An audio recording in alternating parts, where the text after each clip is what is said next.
Padahal ada satu hal, satu pekerjaan, satu ibadah yang kebahagiaannya itu sudah tidak diragukan lagi, yaitu adalah ibadah puasa.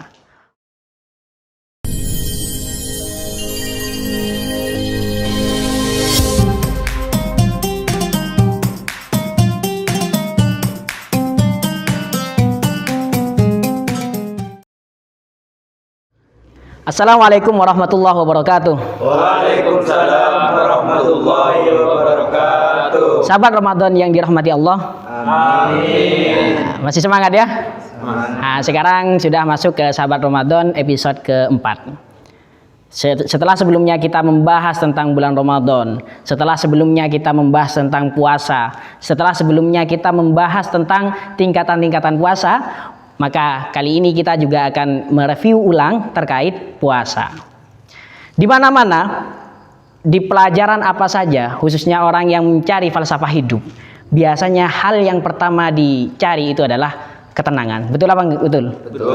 Kebahagiaan. Orang di mana-mana pasti mencari kebahagiaan.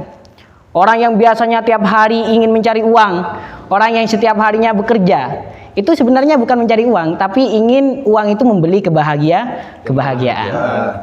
Padahal ada satu hal, satu pekerjaan, satu ibadah yang kebahagiaannya itu sudah tidak diragukan lagi, yaitu adalah ibadah puasa. Bahkan baginda Nabi Muhammad SAW dalam sebuah hadisnya mengatakan, lis-shaimi farhatani. Orang yang berpuasa itu otomatis, secara otomatis, autopilot lah sudah. Secara otomatis dia memiliki dua kebahagiaan. Dia otomatis dan itu pasti.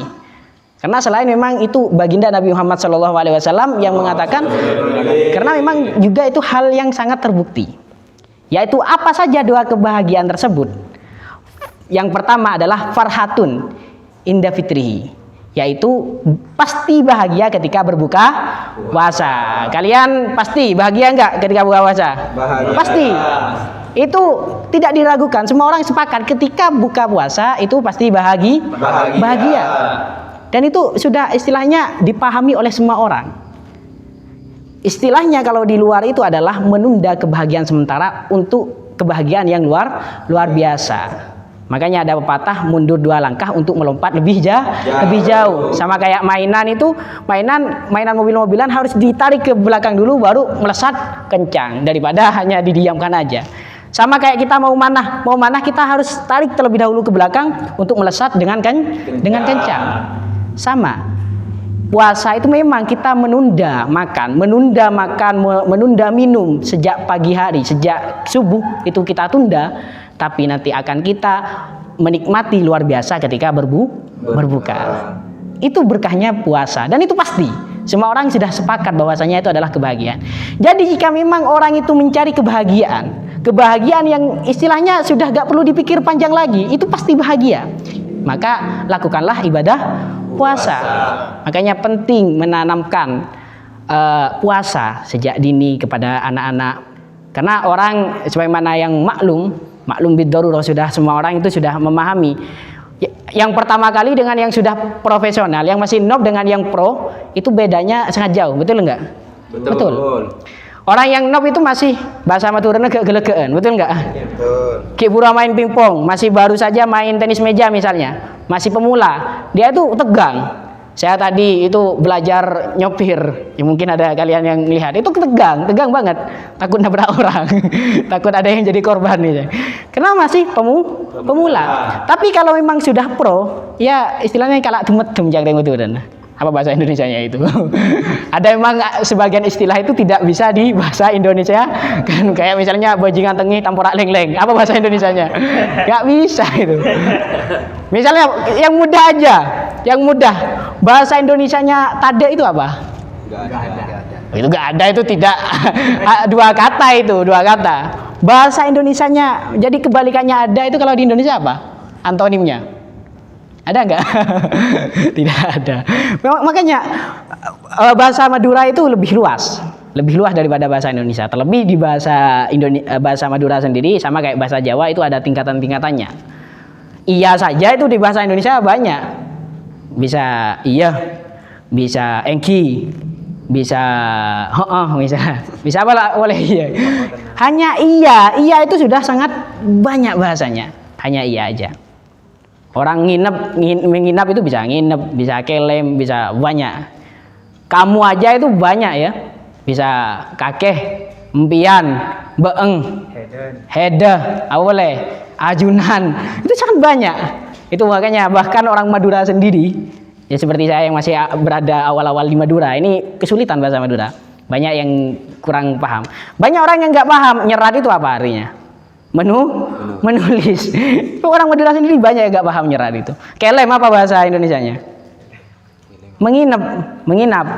Itu kelem, tapi bahasa halusnya memang. Sama, saya di Jawa pun biasanya memang termasuk culture shock, culture shock itu shock yang diakibatkan berbeda kultur, berbeda budaya. Itu saat pergi ke kondangan itu, saat bahasa Jawa tulen saya juga gak ngerti. Sama orang Jawa yang ke pengajian misalnya yang pakai Jawa halus banget, dek keseleran nasi mulia. Coba apa itu kalau di Indonesia kan kepalanya yang mulia gitu ya enggak.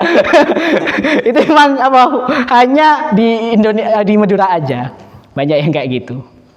Kayak misalnya kalau kita sudah pro di Madura, ada orang kalau yang masih belajar kan, kamu dari mana?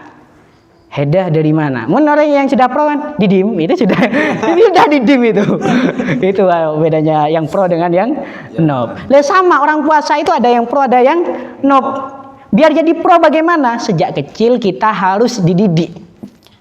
Biasanya memang pendidikan juga harus langsung sehari penuh, kadang masih seperempat hari, kadang setengah hari. Biasanya memang gitu. Tapi memang gitu harus kita mendidiknya sejak dini. Biar nanti kalau sudah balik dia sudah pro istilahnya, sudah gak belajar lagi. Nah, makanya penting kalau dengan semuanya punya adik, sahabat Ramadan sekalian punya adik, itu sejak dini ditanamkan. Biar kenapa? Itu bukan menyiksa anak, malah itu adalah menanamkan kebahagiaan yang sejati, kebahagiaan yang sudah tidak diragukan lagi.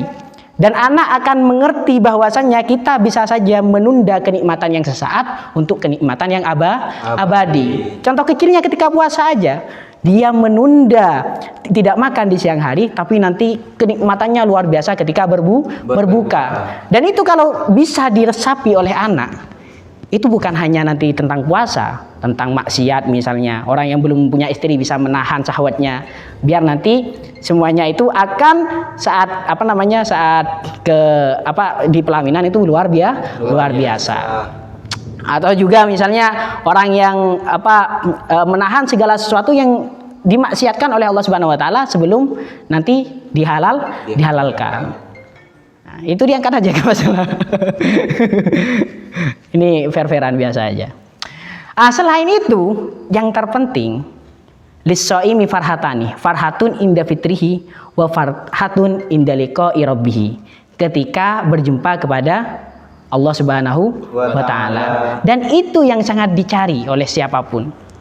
Kalau kenikmatan abadi dibandingkan dengan kenikmatan yang sementara, itu milih yang mana? Orang yang berakal sehat lah. Kenikmatan abadi dengan yang kenikmatan sementara, milih yang mana? Ya abadi. Bahkan orang banyak yang istilahnya mengorbankan uang untuk mendapat laba yang lebih besar. Kan biasa kayak gitu. Kita misalnya nanam saham, kan memang gak dipakai uangnya untuk dikelola biar nanti istilahnya dapat uang yang lebih banyak. Apalagi ini sudah sangat jelas kita di dunia ini adalah hidup sementara. Maka tahanlah sedikit untuk nanti kenikmatan yang lebih banyak. Bahkan dalam urusan sedekah misalnya, uang yang benar-benar menjadi uang kita atau harta yang menjadi benar-benar harta kita adalah harta yang memang dikeluarkan, yang diinfakkan keluar. Karena kalau yang ditimbun ya bisa saja hilang, atau paling untung ya itu menjadi hartanya ahli waris, sudah bukan hartanya kita lagi.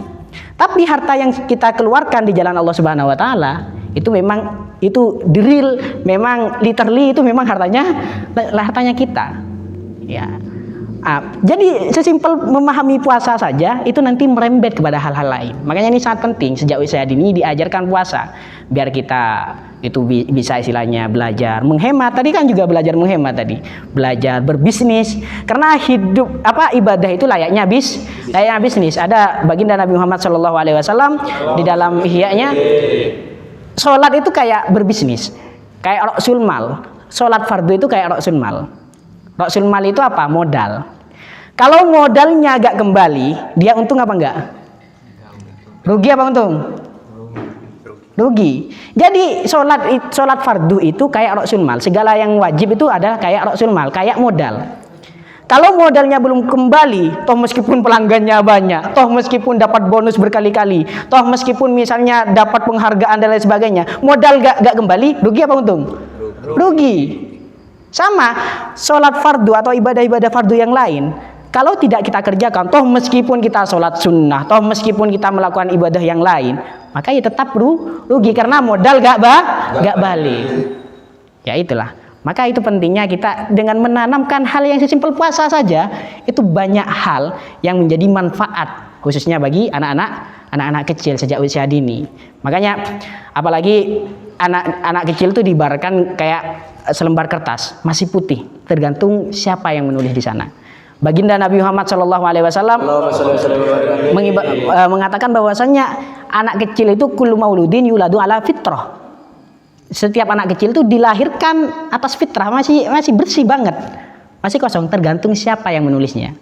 Di kelanjutan hadis tersebut, dia anak kecil itu memang dilahirkan secara fitrah, tapi dia dimajusikan oleh orang tuanya, dia dinasronikan oleh orang tuanya, dia dijadikan Yahudi oleh orang tuanya. Na'udzubillahi min dzalik. Jadi itu ya salahnya orang tuanya menulis kayak gitu. Sama ada kertas, kita mau nulis apa di atasnya? Mau nulis Al-Quran, maka dia akan menjadi Al-Quran. Dibawa ke kamar mandi boleh nggak? Nggak boleh. Orang hadas megang boleh nggak? Nggak boleh. Padahal sama-sama kertas ya. Kalau misalnya selembar kertas itu kita tulis menjadi catatan hutang misalnya, jadi Quran nggak? Nggak jadi. Padahal sama selembar kertas. Selembar kertas kita tulisin cerita fiksi, novel, jadi novel. Kita tulisin cerpen, jadi cerpen. Tergantung kita menulisnya. Anak kecil itu tergantung siapa yang menulisnya di atasnya. Kalau yang ditulis itu catatan hutang, ya maka menjadi buku hutang. Ditulis cerita, ya maka menjadi buku kisah. Kalau misalnya kita menulisnya Al-Quran, maka menjadi Al-Quran. Maka dia itu menjadi mulia sama seperti mushaf Al-Quran. Maka tergantung siapa yang menanamkannya, dan yang paling berperan itu adalah orang tua atau juga keluarga, dan juga yang tidak boleh kita kesampingkan adalah teman. Circle pertemanan itu sangat berpengaruh. Kayak contohnya kita kalau berteman dengan penjual minyak, seenggaknya kita ketularan harum. Kalau kita berteman dengan orang yang ahli kentut misalnya, pasti seenggaknya kita ketularan bau. Tergantung temannya. Dan bau itu lebih cepat menular daripada yang baik. Bahkan kalau di talimnya, kalau ingin mengetahui seseorang, maka tanyalah kepada temannya. Karena itu sangat berpengaruh nanti. Makanya untuk anak kecil, sebaiknya ya kita memang sejak dini dibiasakan dengan hal-hal yang baik. Sejak dini kita tanamkan hal-hal yang positif, yang sekiranya sama kayak kita menanam benih. Kita kalau yang ditanam itu adalah padi, maka tumbuhlah padi. Yang ditanam mangga, pao. Apa bahasa Indonesia pelok itu? Nggak ada lagi dah. Memang sebagian itu nggak ada bahasa Indonesianya, atau ya saya nggak tahu. Menanam pelok maka lahirlah pao, mangga. Makanya kayak gitulah. Tergantung kita menanam apa, dan harus tetap ditanam. Kalau tidak menanam, tumbuh sendiri, sempurna nggak tumbuhnya? Nggak sempurna. Bahkan kalau Ibnu Athaillah Sakandari di kitab Hikam yang sangat fenomenal mengatakan bahwasanya ya tanamlah dirimu di tanah humul, di tanah low profile. Kenapa? Jangan langsung istilahnya harus menanam terlebih dahulu. Karena setiap pohon yang tumbuh tanpa ditanam, maka tidak sempurna tumbuhnya. Jadi kita ya kayak pohon itu, kalau kita tumbuh tanpa ditanam, ya memang cepat tumbuh tapi nanti cepat roboh. Akarnya itu gak kuat nanti, pondasinya gak ada. Kayak bangun rumah lah. Kita kalau gak menggali apa istilahnya di bawahnya itu apa? Ya di bawahnya kalau gak kayak memang cepat, maksudnya lebih hemat lebih apa, tapi robohnya lebih cepat. Kayak gitu. Makanya kita harus menanamkan hal itu biar supaya nanti tumbuhnya hal-hal positif bagi anak-anak sekalian. Sahabat Ramadan yang dirahmati oleh Allah. Amin. Ya mungkin untuk perjumpaan kali ini ya cukup membahas itu. Memang yang terpenting istilahnya bagaimana menanamkan hal itu kepada anak usia dini. Dan kalau memang dari sahabat Ramadan sekalian ada yang perlu ditanyakan, tulis banget di kolom komentar, dan kalau memang ada usulan saya nunggu banget di kolom komentar. Ihdinas shiratal mustaqim, semoga bermanfaat. Wassalamualaikum warahmatullahi wabarakatuh. Waalaikumsalam warahmatullahi wabarakatuh.